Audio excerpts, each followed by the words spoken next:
নমস্কাৰ আৰু সকলোকে স্বাগতম। জৈৱিক আৱৰ্জনাবোৰ প্ৰকৃতিয়ে নিজে কেনেকৈ পুনঃ ব্যৱহাৰযোগ্য কৰি তোলে আজি তাকে জানো আহা। জৈৱিক আৱৰ্জনাবোৰ হৈছে পাকঘৰ আৰু বাগিচাৰ পেলনীয়া সামগ্ৰীসমূহ যিবোৰ কেইসপ্তাহমানৰ ভিতৰতে কোনো বিষাক্ত পদাৰ্থৰ সৃষ্টি নকৰাকৈ পচি যায়। এই পদাৰ্থবোৰ সদায় পচন সাৰ বা বায়'গেছৰ ৰূপত পুনঃ ব্যৱহাৰযোগ্য কৰিব পাৰি। যেতিয়া জৈৱিক আৱৰ্জনাবোৰ অবায়বীয় জীৱই খায়, সেই অণুজীৱবোৰে আৱৰ্জনাবোৰ ভাঙি দিয়ে আৰু বায়'গেছৰ সৃষ্টি কৰে। বায়'গেছ হৈছে মূলতঃ মিথেন আৰু কাৰ্বন ডাই অক্সাইডৰ সমষ্টি যি ৰন্ধন কাৰ্য আৰু তাপ সৃষ্টি কৰা কাৰ্যত ব্যৱহৃত হয়। বায়'গেছ প্ৰস্তুত কৰাৰ সময়ত সৃষ্টি হোৱা চিমেণ্টৰ দৰে পদাৰ্থত যথেষ্ট পৰিপোষক থাকে, যিয়ে মাটিক পুষ্টিকৰ খাদ্য প্ৰস্তুত কৰাৰ ক্ষমতা বৃদ্ধি কৰে। জুলীয়া পেট্ৰলিয়াম গেছ বা LPGৰ সৈতে সাদৃশ্য নথকা বায়'গেছ হৈছে পৰিষ্কাৰ আৰু নৱীকৰণযোগ্য ইন্ধন। তুমি বাৰু কেতিয়াবা ভাবিছানে যে গছে কেনেকৈ পুষ্টি লাভ কৰে? আমি যদিহে কলৰ বাকলি এটা গছ এডালৰ গুৰিত পেলাই দিওঁ, গছডালে কেনেকৈ এই কলৰ বাকলি খাব পাৰিব? পচন সাৰ হৈছে কেঁচুজাতীয় জীৱ বা অণুজীৱবোৰৰ সহায়ত আৱৰ্জনাসমূহক ভাঙি জৈৱিক পদাৰ্থলৈ পৰিৱৰ্তন কৰি পোষক দ্ৰব্যযুক্ত মাটিৰ সৃষ্টি কৰা এক প্ৰাকৃতিক প্ৰক্ৰিয়া।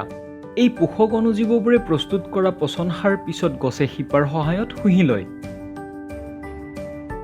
যিহেতু আমি প্ৰত্যেক দিনে বহু বেছি পৰিমাণে জৈৱিক আৱৰ্জনাৰ সৃষ্টি কৰোঁ, কেৱল পেলাই দিলেই এই সমস্যাৰ সমাধান নহয়। আমি এই জৈৱিক আৱৰ্জনাবোৰেৰে আমাৰ ঘৰত বা সমূহীয়া স্থানত পচন সাৰ তৈয়াৰ কৰিব পাৰোঁ। এটা প্ৰক্ৰিয়া হৈছে বায়বীয় পচন, য'ত জৈৱিক পদাৰ্থবোৰ অক্সিজেনৰ সহায়ত অণুজীৱৰ দ্বাৰা পচন কৰা হয়। আমাক এই প্ৰক্ৰিয়াৰ বাবে প্ৰয়োজন হ'ল পৰ্যাপ্ত পৰিমাণৰ বায়ুৰ বাবে ফুটা কৰা এটা পাত্ৰ। সেউজীয়া পদাৰ্থবোৰ হৈছে জৈৱিক আৱৰ্জনা। গুৰি কৰা পাত বা কোকোপিট, যাক বাদামী ৰঙৰ পদাৰ্থ বোলে, এয়া হৈছে কাৰ্বনৰ এক উৎস আৰু ইয়াত আৰ্দ্ৰতা আৰু বাতান্নয়নৰ স্তৰ পৰ্যাপ্ত থাকে। প্ৰক্ৰিয়াটো আৰম্ভ কৰাৰ বাবে অণুজীৱৰ প্ৰয়োজন। জৈৱিক আৱৰ্জনাক পচাব পৰা অণুজীৱ আমি ক'ত পাম? হয়, টেঙা বাটাৰ মিল্কৰ পৰা ভাল বেক্টেৰিয়া পাব পাৰি। এচামুচ টেঙা বাটাৰ মিল্ক যোগ কৰা। অণুজীৱীয় কোকোপিট হৈছে অণুজীৱ আৰু কাৰ্বনৰ উৎস, আৰু সেয়েহে ই টেঙা বাটাৰ মিল্ক আৰু শুকান পাতক বদলি কৰিব পাৰে। জৈৱিক আৱৰ্জনা আৰু বাদামী পদাৰ্থ যোগ কৰা প্ৰক্ৰিয়াৰ পুনৰাবৃত্তি কৰিব লাগে যেতিয়ালৈ গাঁতটো ভৰ্তি নহয়। জাবৰৰ দমৰ ওপৰৰ অংশ প্ৰতি 4 বা 5 দিনৰ মূৰে মূৰে লৰাই দিব লাগে যাতে বাতান্নয়ন পৰ্যাপ্ত ৰূপে হয়। পৰ্যাপ্ত বায়ুৰ অভাৱ হ'লে জাবৰৰ দমৰ পৰা দুৰ্গন্ধ ওলায়। পচন সাৰ কৰা গাঁতটো বৰষুণৰ পৰা পচাই ৰাখিব লাগে। 30 পৰা 40 দিনৰ পিছত যেতিয়া পচন সাৰৰ গাঁতটোৰ পৰা গোন্ধ ওলাব আৰু ই ডাঠ বাদামী মাটিলৈ পৰিৱৰ্তিত হ'ব, তেতিয়াই পচন সাৰ সাজু হোৱা বুলি গম পোৱা যায়। ইয়াক পৃথককৈ বায়ুৰুদ্ধ পাত্ৰত সংৰক্ষণ কৰিব লাগে। পচন সাৰ তৈয়াৰ কৰা প্ৰক্ৰিয়াক অধিক ভাল কৰিবলৈ তোমালৈ কেইটামান বুদ্ধি হ'ল। যেতিয়া পচন সাৰ কৰা পাত্ৰটোত ফুটা কৰা যায়, মন কৰিব লাগে যাতে সেই ফুটা সৰু হয় আৰু মাখিজাতীয় বা আন পোক ভিতৰত সোমাব নোৱাৰে। পাত্ৰটো ঢাকি ৰাখিব লাগে। যদিহে তোমালোকৰ জাবৰ দমৰ পৰা গোন্ধ ওলাইছে, তেন্তে ইয়াৰ অৰ্থ হৈছে দমটো যথেষ্ট সিক্ত হৈ আছে আৰু অবায়বীয় প্ৰক্ৰিয়া আৰম্ভ হৈছে। বাদামী ৰঙৰ পদাৰ্থ বেছিকৈ যোগ কৰা আৰু অলপ লৰাই দিবা যাতে আৰ্দ্ৰতা হ্ৰাস হয়, আৰু অলপ হালধি বা নিমৰ গুড়ি যোগ কৰা। মনত ৰাখিবা যে পলুজাতীয় পোকবোৰ হৈছে পচন প্ৰক্ৰিয়াৰ এটা প্ৰাকৃতিক অংগ। যদিহে পচনৰ দমটোৰ পৰা তুমি এইবোৰৰ সংখ্যা কমাব খুজিছা, তেন্তে অলপ হালধি বা নিমৰ গুড়ি যোগ কৰিবা। প্ৰথমে কেৱল ফল-মূলৰ বাকলি আৰু পাচলিৰ বাকলিৰে পচন সাৰ কৰা আৰম্ভ কৰা, আৰু এই কাৰ্যত পাকৈত হ'লে পেলনীয়া খাদ্য সামগ্ৰী যোগ কৰিবা। পচন সাৰ কৰাৰ আন দুটা উপায় হৈছে অবায়বীয় প্ৰক্ৰিয়া আৰু কেঁচু সাৰ উৎপাদন। পচন সাৰৰ উপযোগিতাবোৰ কি কি?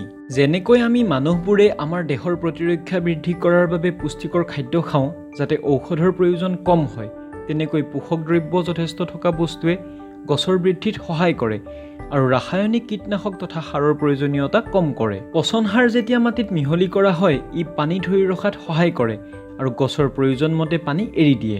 মাটিত জৈৱিক আৱৰ্জনা পৰি থাকিলে ই গ্ৰীণহাউচ গেছ নিৰ্গত কৰে। পচন সাৰ তৈয়াৰ কৰাৰ দ্বাৰা আমি এই আৱৰ্জনাবোৰ আৱৰ্জনা ভূমিলৈ নোযোৱাকৈ ৰাখিব পাৰোঁ। আমি ইতিমধ্যে শিকিলো যে অতি কম কষ্টেৰে আমাৰ প্ৰায় 60% জৈৱিক আৱৰ্জনাক মূল্যৱান পচন সাৰলৈ ৰূপান্তৰ কৰি পুষ্টিকৰ খাদ্য প্ৰস্তুত কৰাত সহায় কৰিব পাৰোঁ।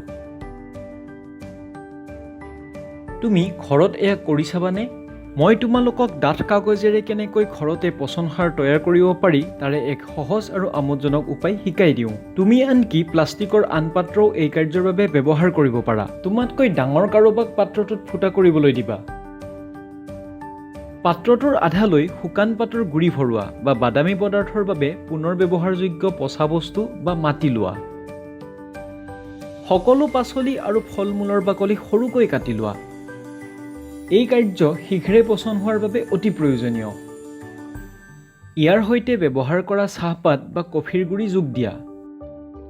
ওপৰত অধিক বাদামী পদাৰ্থ যোগ দিয়া। অণুজীৱবোৰে পচন কাৰ্য আৰম্ভ কৰিবলৈ অলপমান পনীয়া টেঙা বাটাৰমিল্ক যোগ কৰা। এই পাত্ৰটো নিগনি বা বৰষুণৰ পৰা প্ৰতিৰক্ষা দিবলৈ উচিত ব্যৱস্থা লোৱাটো নিশ্চিত কৰিবা। এমাহমান পিছত তুমি লক্ষ্য কৰিবা যে পাত্ৰটোত থকা বস্তুখিনিৰ আকাৰ 30 পৰা 40% হ্ৰাস পাইছে। এইখিনিৰ মিশ্ৰণ কৰা আৰু ই ধুনীয়া গোন্ধাব। তোমাৰ ক'লা সোণ সাজু হৈ গ'ল। ধন্যবাদ আৰু সকলোকে বিদায়।